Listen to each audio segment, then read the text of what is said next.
Can spinach cause kidney stones? Is there an upper limit to protein intake? Is cinnamon the key to weight loss? And if we have time, are oysters the perfect breakfast food? Ugh. We're going to go ahead and answer that one right now. No. Yeah, right. This is, well, we'll find out what the claim is. This is another edition of TikTok Nutrition, Fact or Cap. And Mitch is back from the depths of TikTok yet again. And we're going to find out which of these is true, which of them are cap, which means false. This is Who Cares About Men's Health, with information, inspiration, and a different interpretation of men's health. I'm Scott. I bring the BS. Producer Mitch is on the show. Hey there. And the PhD, he is technically a doctor. The MD, well, he's not the MD, but he's the PhD to my BS, is Thunder Jalili. He's a professor in the Department of Nutrition and Integrated Physiology. How are you doing, Thunder? I'm doing great. Thanks for having me today. Any of these, are you particularly interested in any of these off the bat before we get to all of them? Is there any that kind of piqued your interest? All of them except the oyster one, because I hate oysters. Okay. Good. I'm glad that's universal. Seems pretty unanimous there. All right. Mitch, you went back to TikTok to find out what they're talking about there. Like, TikTok and social media can be a useful resource for health and nutrition information, but you have to go in, with a pretty, I think, big dose of skepticism. What did you find out this time? What was going on this time? I don't know. You get a little deep into it, and all of a sudden, like, I'm not sure of reality anymore. And so, like, Thunder, you're a nutritionist. I want to ask a couple of questions just to see, like, what the day-to-day with a nutritionist is like. How much in a week raw ground beef do you eat from the container? Usually about 30 to 35 pounds. Good. Okay, perfect. When you say the container, do you mean actually from the cow, just gnawing it right off the bone, or what? No, just the little saran wrap. They rip right through it. Okay. Yeah, saw a lot of that. Saw a lot of that. Mm-hmm. How often do you come across nutrition secrets that the government doesn't want you to know? Virtually a daily basis. That's what I assumed. Every article, it seems like that. And then my final question is, how much time as a nutritionist do you feel that you spend in a grocery store shirtless? Probably a good 6.5 to 7 hours a day. Yeah. All right. Okay. All right. Because that's absolutely. Because it's one nutrition, quote unquote, nutritionist after another doing these weird things that I do not understand. And I just needed to check in real quick. So, all right. Well, in graduate school, there's a whole course we have to take on shirtless nutrition. That's outstanding. Seems like being shirtless is kind of a prerequisite to being a health and wellness and a fitness influencer on social media. So yeah, you got to represent. I'm glad you had some training in that. All right. Well, let's go ahead and get to the first one. Can spinach cause kidney stones? Spinach is supposed to be so healthy for you and so good. This is actually a claim that's out there, huh, Mitch? Why don't you go ahead and set this one up for us? Yeah, so this is a trend.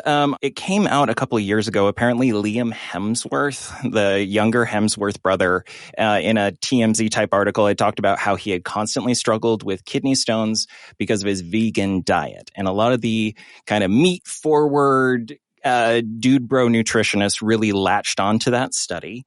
And one of the things that's kicking around right now, I found this particular story has 11.4 million likes and 669,000 followers on this account only. And the claim is, if you eat as much as a cup of spinach in a day, it's going to form kidney stones. Spinach has a lot of oxalates, and the oxalates in spinach actually cause kidney stones for a lot of people. Some people can eat spinach, but a lot of people think this is a great health food, and it causes issues for a lot of people. If you're thriving, don't change anything about your diet. But if you have kidney stones or autoimmune issues, understand that a low oxalate diet is around 40 to 50 milligrams of oxalates per day. 1 cup of raw spinach has 700 milligrams of oxalates per day. So if you want the nutrients that are in spinach, whether it's vitamin K or iron, just eat a steak, eat some hamburger, eat some liver, and then you will get the nutrients without all of the oxalates in here. Spinach is in fact a vegetable, it's a leaf. The plant doesn't want you to eat this, and humans are not very good at clearing this oxalate. There's an example famously with Liam Hemsworth. He got a kidney stone, and a lot of people have attributed their kidney stones to things like spinach, which has a lot of oxalates in it. So be careful with this one, guys. Believe it or not, there is actually an element of accuracy and truth to this. So I know, big surprise. Hang on a second. Let me take off my shirt so I can finish. That'll help me a lot. Yeah, Thank I wasn't quite believing you until you did that. Now I'm totally in. So let me start off by saying kidney stones, the risk of kidney stones is pretty complex. There is definitely an age component to it. There's kind of a metabolic component to it. In other words, the way some people's metabolism operates, particularly their immune system, that can be a player. There's obviously other dietary factors.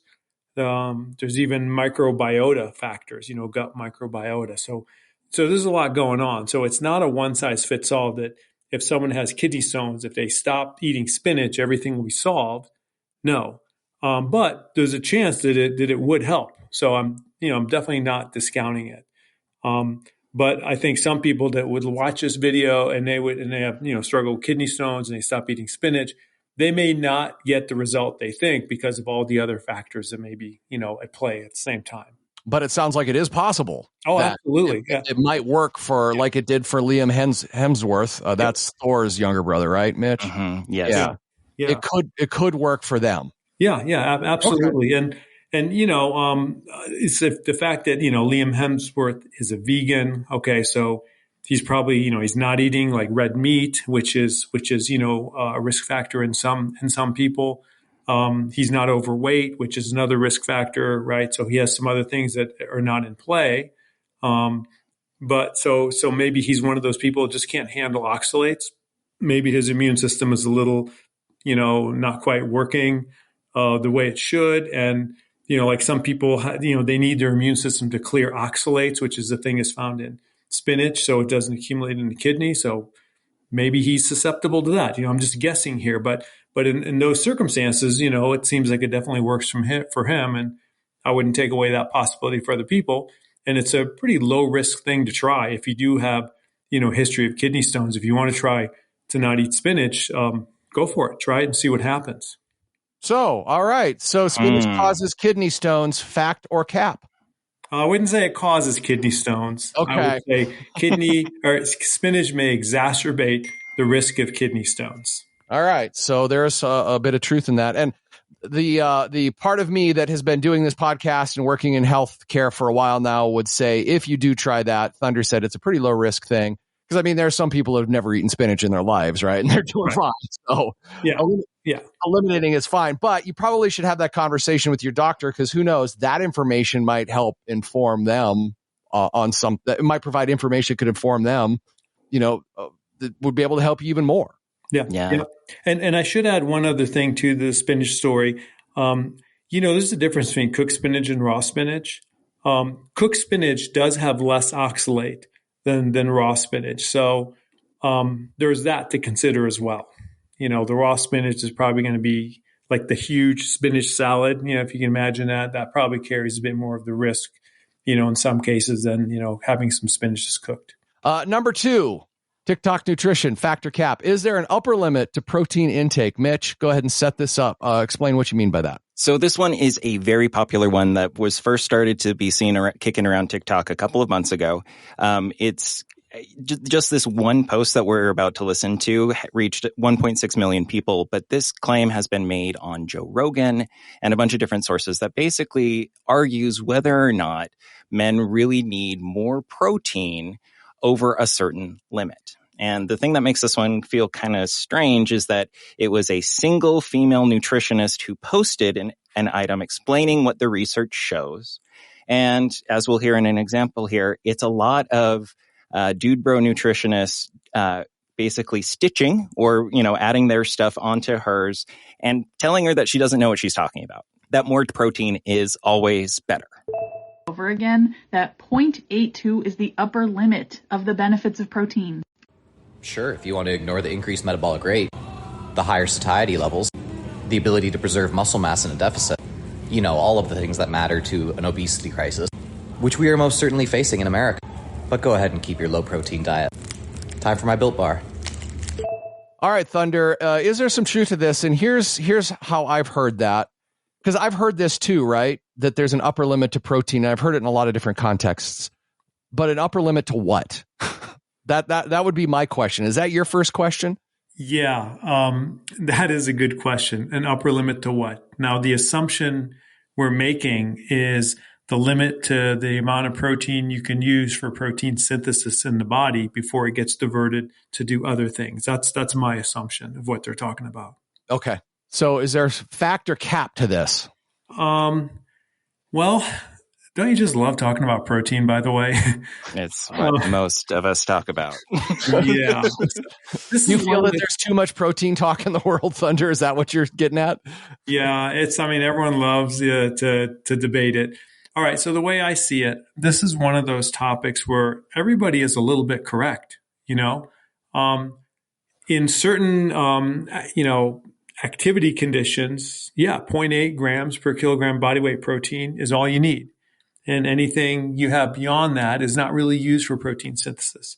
In other activity conditions, you would need more, right? So the lady, she's correct in some cases, and the guy is correct in some cases. So, you got to look at it in an individual standpoint. So let me just give an example.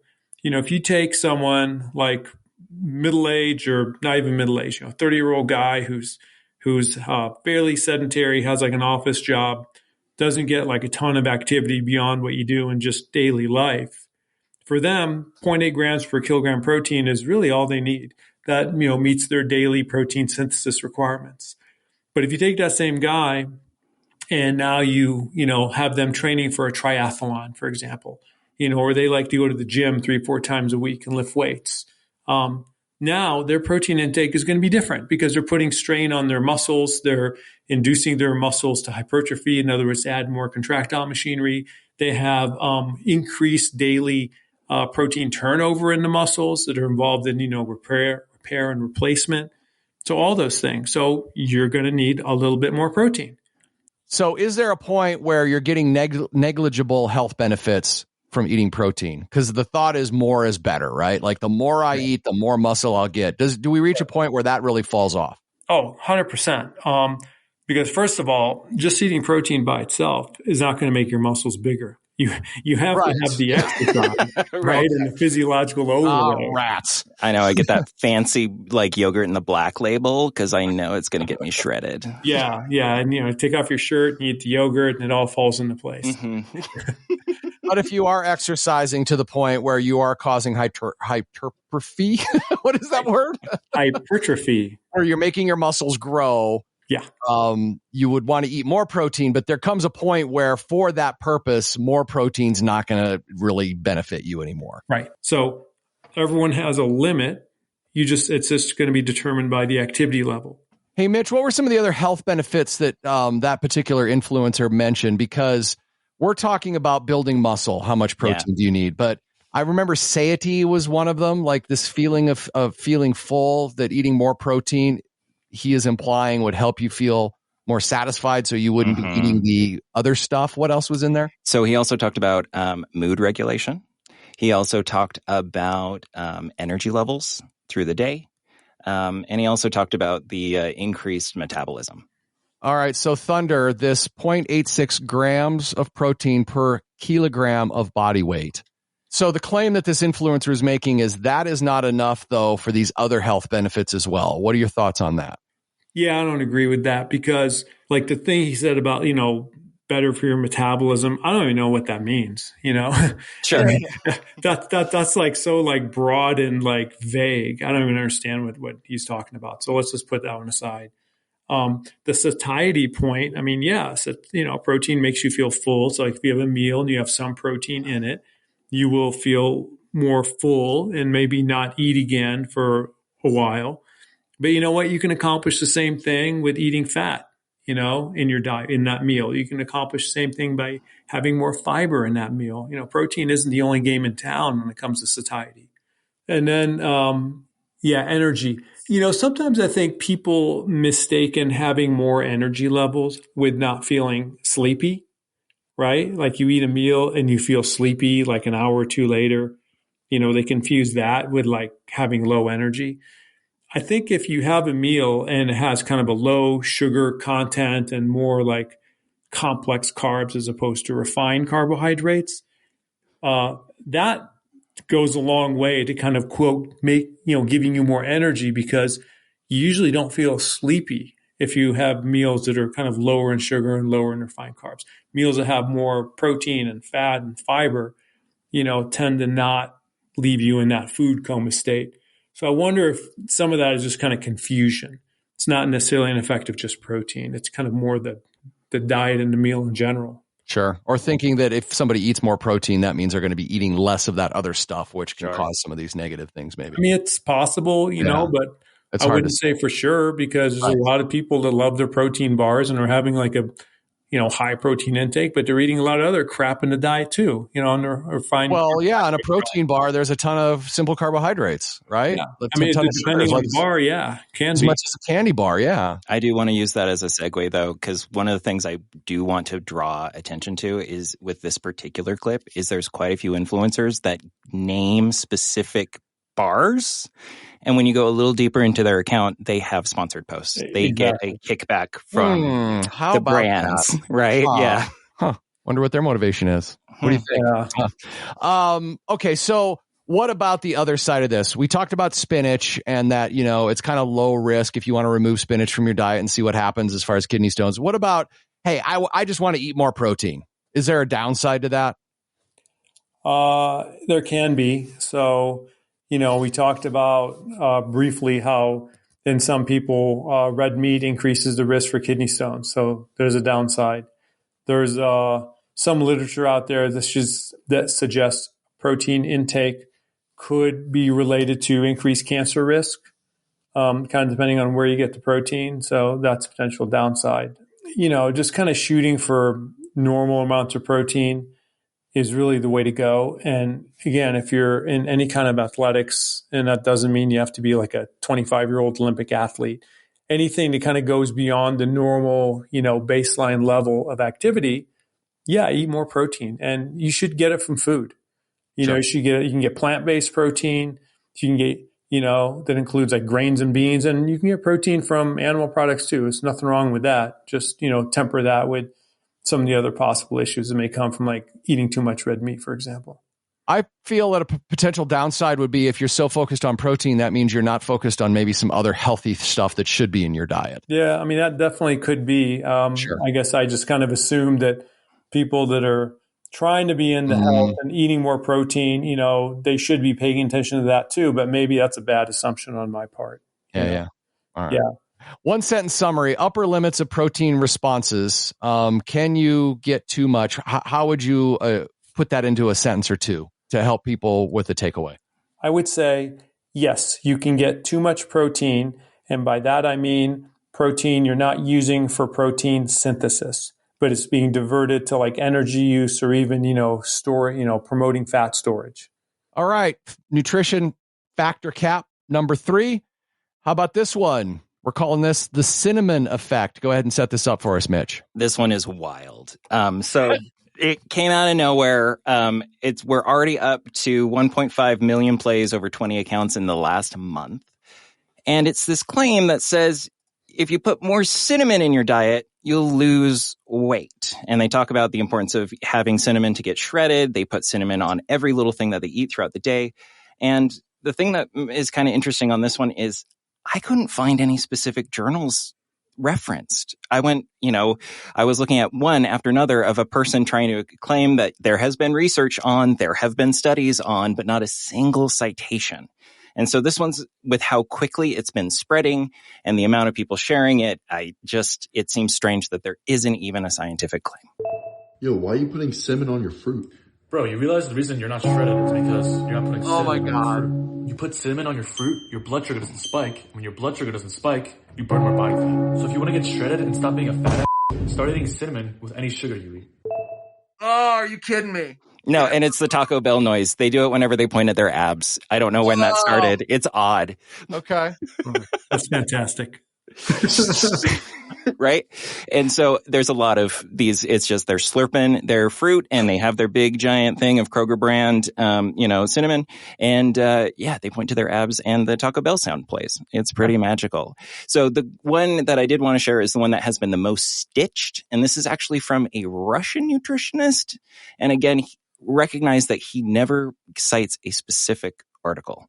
This is how cinnamon will help you get rid of your belly fat. First way / benefit. Now the benefit is it satiates hunger, okay? It makes you less hungry, keeps you full and satiated. Now let's go over to the next way, which is with metabolic boost, okay? Now cinnamon, believe it or not, boosts metabolism and it's actually been studied, okay? I'm not just pulling stuff out of my butt. Now, studies have shown that cinnamon helps with metabolizing fat, okay? So, and more specifically, stubborn fat. Another way that cinnamon helps you get rid of the belly fat is through reducing blood sugar levels. You wake up, you have a glass of water, and what you do is you drink this fat-burning drink, which also helps lower the blood sugar levels. Because another way cinnamon works is on an empty stomach. This is the best way to consume cinnamon. So what you do is you take 1 glass of water, you put a little bit of cinnamon, a little bit of salt, and 4 drops of lemon, okay, and you mix that, you stir it, and you just drink it, okay? Now, another way is that cinnamon can help you, it is also an antioxidant and an anti-inflammatory. So, now, when you have your cinnamon with it, so same day you had your fat-burning drink, and then you had the snack with cinnamon, and then you go eat the burger, it works as an anti-inflammatory, and it reduces like many of the negatives, it negates many of the negatives of the burger. First of all, that was the most ridiculous thing I've ever heard. People listen to this guy and watch this guy. Are you serious? I know. He sounds like he's just batshit crazy. He does, I know, doesn't he? right? 120,000 followers and growing. Oh my gosh. Yeah. Really, people. Mm-hmm. Oh, this is what we're fighting out there, Thunder. I thank you for not being that kind of nutritionist, Thunder. I appreciate that. Yeah. I think my colleagues would like hang me if I was like that. Yeah. All right. So it's really hard to sort through all of the stuff that he said. So we're going to do it for you here. There were 4 primary claims that were made about cinnamon. Let's just satiates hunger and keeps you full. Number 2, boosts metabolism. Number 3, reduces insulin response. 4, it's an antioxidant for anti-inflammation. So what do you think about any of those? This kind of reminds me of politics because like the guy takes the smallest kernel of potential truth and twists and expands and distorts it in a way that it's completely nuts. Yeah. Mm-hmm. So like let's start with his blood sugar insulin thing. First of all, what he was saying is just 100% wrong, right? When you wake up in the morning, right, after sleeping, you are already in a fasted state. Your blood sugar is already low. Why would you pound some cinnamon to lower it even further? Because if it actually does work, now you're hypoglycemic. You'll pass out and bash your head on the counter or something. So that's just dumb. Something to lower blood sugar should be taken with a meal or after a meal, right, to enhance insulin sensitivity if it works. Not when you're fasting. So that was the Taco Bell boy. Like a bunch of them are taking big pieces of fruit, covering it in cinnamon, and just chowing down, saying that it's not going to spike their insulin. Is that closer to what would happen if it was true? If it worked, yes, that's the approach you want to take. But why would you do it with fruit? Fruit has a lot of fiber in it. It takes a while to digest. It doesn't spike your glucose that quickly. Okay. Maybe you should have a cinnamon bun with a pound of cinnamon on it, because that'll spike your glucose levels, and so the cinnamon can counteract it. Yeah, and really that makes no sense either, does it? Right. Yeah. So the other assumption they're making is that spiking your insulin, the amount of spike you would get with fruit, is a bad thing, right? And it's not, is it? No, it's not. So right away there, those guys are kind of just they're missing the mark. Now, if you have an individual who is pre-diabetic, for example, or someone who's type 2 diabetic and they have problems with insulin resistance, right? Can cinnamon be used to, kind of potentiate, increase the insulin effect in those people and keep their blood sugar a little lower? That's a legit question. Now, there's been studies done in animals and there's been some studies done in people. And the studies done in people are kind of all over the place. Sometimes it works, sometimes it doesn't. The other important factor is the amount of cinnamon you have to do this. This is beyond sprinkling some on like an apple slice, right? This is like a tablespoon of cinnamon or like 2 teaspoons of cinnamon. The dose is pretty high. So now you have to turn to putting that cinnamon in a capsule as a supplement and pounding a few of those every time you eat. And I think that's probably the most important message I would say about cinnamon. I like cinnamon, right? But everything you hear about the effects of cinnamon assumes a pretty big dose, and it's more than what you get from sprinkling in yogurt or oatmeal or fruit. It requires a supplemental dose. It has to be in a pill and a number of pills. Well, not just, do you guys remember the cinnamon challenge from like YouTube yesteryear where people were trying to eat a giant spoonful of cinnamon and you just watch one person or another get really, really sick, really fast? That's all I can think about is it's like, that's a lot of cinnamon. Yeah. That is a whole lot of cinnamon. Yeah. Yeah. And it's, it's tough to have like straight up. That's why we put it in a capsule and we swallow it, right? So we don't have to like choke it down through our mouth. But again, you need like at least like, a couple grams. Like the studies that have looked at it in people have given anywhere from like 500 milligrams, which is not that much, up to 6 grams, which is, at least a teaspoon and a half. So we just got to keep that in mind. And then the other point is most of this work has been done in cell studies, cell culture studies and animal studies. And it has not been done necessarily in humans. Like the whole thing about cinnamon will help you get shredded and lose weight. Okay, where does that idea come from? Well, people have done studies using like adipocytes, which are fat cells, grown in a culture dish and have treated it with extracts of cinnamon. Not just sprinkle cinnamon on the cells, but take like the phytochemical extract, kind of the active component, if you will, and treated the cells with that and found that the cells increase expression of genes that are involved in breaking down triglycerides, fat. Okay, awesome. But that's cells in a dish, and that's an extract of cinnamon. How do you apply that to people, right? And that's where the knowledge kind of breaks down. Is cinnamon the key to weight loss, Thunder? What's your final verdict? Cap. Okay. That was a good one. That was a quick one. All right, gentlemen. Well, we're not going to have time for the oyster one today. We will try to tackle that in a future episode. Our oyster is the perfect breakfast food. But for this episode, any takeaways? Mitch, takeaway. Just skepticism. Just assume everyone on the internet is trolls until like proven otherwise is all I can say. Is because it's been one. It's things like the spinach discussion, right? Can it cause kidney stones for people that have that predisposition and can't deal with oxalates? Yes. But this idea that, hey, normal immune system responses, people out there that have never had a kidney stone, don't toss away spinach from your diet, right. And so that's kind of where I'm at is it's just like, is it seem too good to be true? It maybe it is, My takeaway is more recent of what you just said, Thunder. Like, one of the things that these influencers love to do is they love to say the research shows, right? And there's a lot of questions you have to ask yourself. Just because there's research doesn't mean it's good research. Was it a good study? Was it a reliable study? Who did the study? And in this last example of the cinnamon effect, is it in a cell or is it in a human? Because those are two very different things. So that was kind of really my takeaway. Just because somebody says the research shows doesn't necessarily mean it's based on good research or research that's applicable to the claim. Thunder, thoughts? My takeaway, and you guys may be surprised, is I kind of like that all this stuff is on TikTok, because it gives people ideas and makes people think about stuff. So as long as they can somehow do their own homework and find out, is any of this legit, right? So I think that's actually positive to have these ideas out there. But hopefully people are, like I said, doing homework, maybe asking a nutritionist or a doctor or something, is there any truth to this, and looking into it for themselves.